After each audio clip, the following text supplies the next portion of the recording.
बिस्मिल्लाहिर्रहमानिर्रहीम। खातिम हज़रात, मैं हूँ अख्तर अब्बास और आप सबको मेरा सलाम पहुँचे। अगर पाकिस्तान में खातिन हज़रात का जायज़ा लिया जाए कि खुश कौन है और नाखुश ज़्यादा कौन है, तो सच मानिएगा ख़वातीन नाखुशी में बहुत ज़्यादा हैं।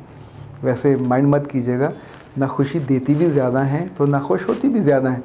लेकिन आज हम इस मौजू पर बात नहीं कर रहे। आज हम इस मौजू पर बात करने लगे हैं कि वो क्या 7 काम आप कर सकती हैं जिससे आपकी ज़िंदगी की खुशी वापस आ सकती है। और अगर आप नहीं करोगे तो आपकी ज़िंदगी नाखुशी की वो जो पंडे होती है ना, बोरियां, उससे भरी रहेंगी, कमर आपकी टूट जाएगी और आपकी खुशी वापस नहीं आएगी। क्योंकि खुशी वापस आने के लिए लाजिम होता है कि कुछ कदम तो आपको उठाने पड़ेंगे। लेकिन अब तो आज के मौजू पे गुफ्तगू से पहले निम्रा समरीन कहती हैं बहुत आला, अमेजिंग। निम्रा ने जो उस क्लिप के बारे में कहा है जिसमें अल्लाह कैसे मुस्कुराता है पे था, कहा अमेजिंग, बहुत आला सर। साइमा नौरीन ने कहा सर आपकी बातों ने दिल बदल दिया, ज़िंदगी सीधी होने लगी। अच्छा, आप सबके कमेंट्स में अगर आप सच्ची बात बताऊं तो जो मुझे आज तक का सबसे ज़्यादा खूबसूरत और दिलरुबा और शानदार और वैल्यूबल लगा है वो ये है जो रुखसाना कंवल ने किया है। कहा है कि अल्लाह आपकी नस्लों में खैर रखे। रुखसाना, आप जिस उम्र में भी हैं अल्लाह आपको सलामत रखे। इतनी बड़ी आपने दुआ दे दी है, मिलियंस और बिलियंस की भी नहीं कोई कीमत नहीं इसके सामने। न सिर्फ आपने मेरी ज़िंदगी में बल्कि मेरी नस्लों की ज़िंदगी में भी खैर मांगी है। आपका दिल अल्लाह ने आपको बहुत बड़ा दिया है। मेरा रब आपको दोनों जहानों में नवाजे और कामयाबी में अपनी रज़ा भी शामिल करें। सुभान अल्लाह। और मुबीन अज़रा ने कहा बहुत प्यारे होते जा रहे हैं। होते जा रहे हैं क्या मतलब? वैसे इस तरह के कमेंट्स कभी कभी आते हैं तो पढ़ के मुस्कुराने को दिल करता, अच्छा लगता है बंदे को। Impressive and nice. हर रोज़ बढ़ती हुई खूबसूरती की वजह बता दें। वजह तो आप सब हैं।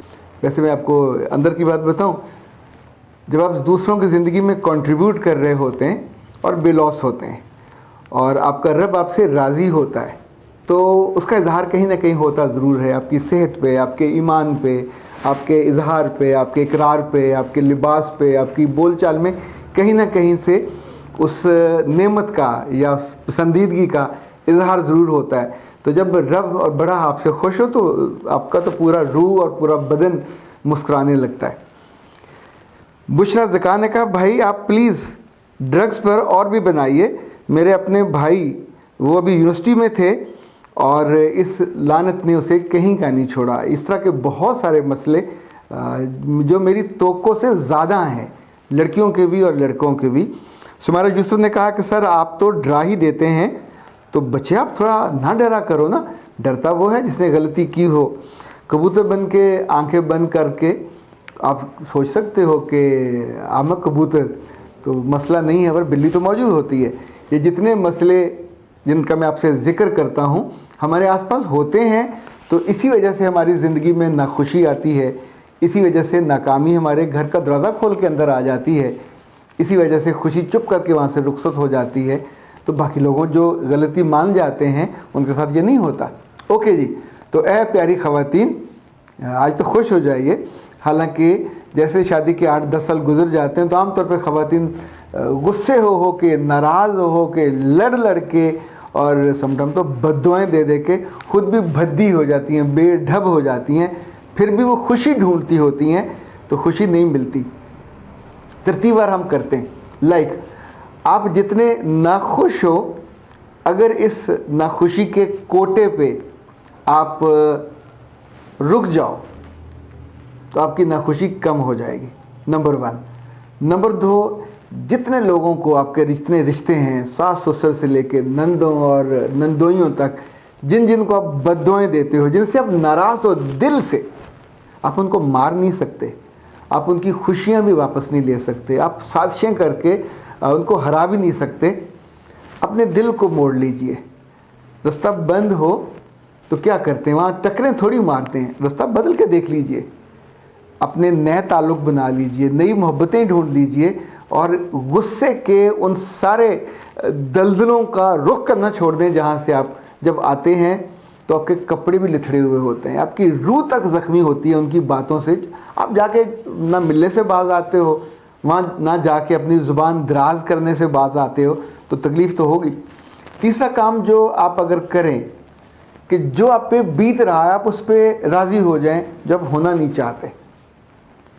अच्छा, जब हम किसी चीज़ को कबूल कर लेते हैं, हम कहते हैं ये किस्मत का लिखा हुआ है, तो ये नाकामी की बात है। किस्मत का लिखा हुआ कौन सा आपने देखा है? यानी जब हम किस्मत को बदलना नहीं चाहते और उसी चीज़ पे काने हो जाते हैं कि मेरी बेइज्जती तो होनी होनी है, मुझे नाखुश तो रहना ही रहना है, तो बेइज्जती होती रहेगी, नाखुशी भी आती है, ज़िंदगी कैसे बदलेगी? तो किस्मत का लिखा हुआ तो जब मरेंगे फिर पता चलेगा ना वहाँ क्या लिखा हुआ था। अभी तो जो हो रहा है किसी और का प्लान किया हुआ है या आपकी गलतियों का खमियाजा है आप जो भुगत रहे हैं। चौथी चीज़, अगर आप एक लम्हे को रुक कर अपनी गलतियाँ मान लें तो भी बहुत फ़ायदा हो सकता है। हम जब गलतियाँ नहीं मानते तो ज़ाहिर पे गलती करते जाते। पांचवी बात, अगर आप अपने मियाँ को बुरा भला कहना बंद कर दें, उससे नफ़रत करना बंद कर दें।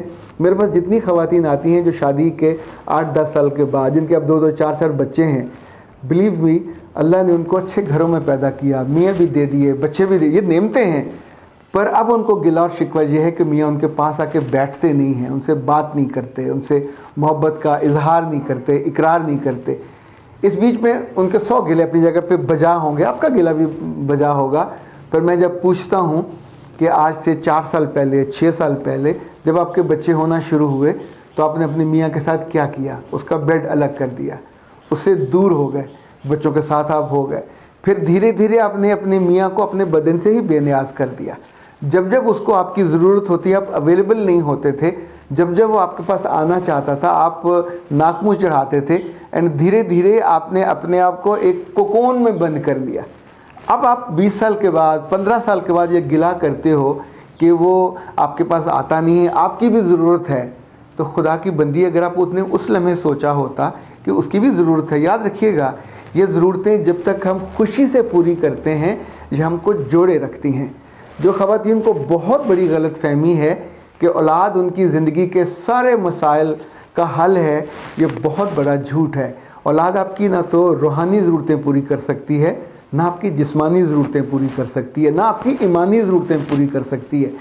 ये बहुत हुआ तो आपका सारा वक्त ले लेगी, आपकी सारी मोहब्बत ले लेगी, फिर आप इनको पालते पोसते बड़े करोगे, फिर उनके मसाइल शुरू हो जाएंगे और आप उनमें नंबर 2 पे होगे, उनको हल करने वाले। वो आपके लिए नहीं जी रहे होंगे, वो अपने लिए, अपनी ज़िंदगी के लिए जी रहे होंगे। पर तब जिस बुढ़े को आपने इतने साल पहले इग्नोर किया था वही आपके साथ होता है। वही बकबक करने वाला, वही झकझक करने वाला, वही आपका ख्याल रखने वाला होता है, जिसके कानों में हमेशा आपने बुरी बातें डाली होती।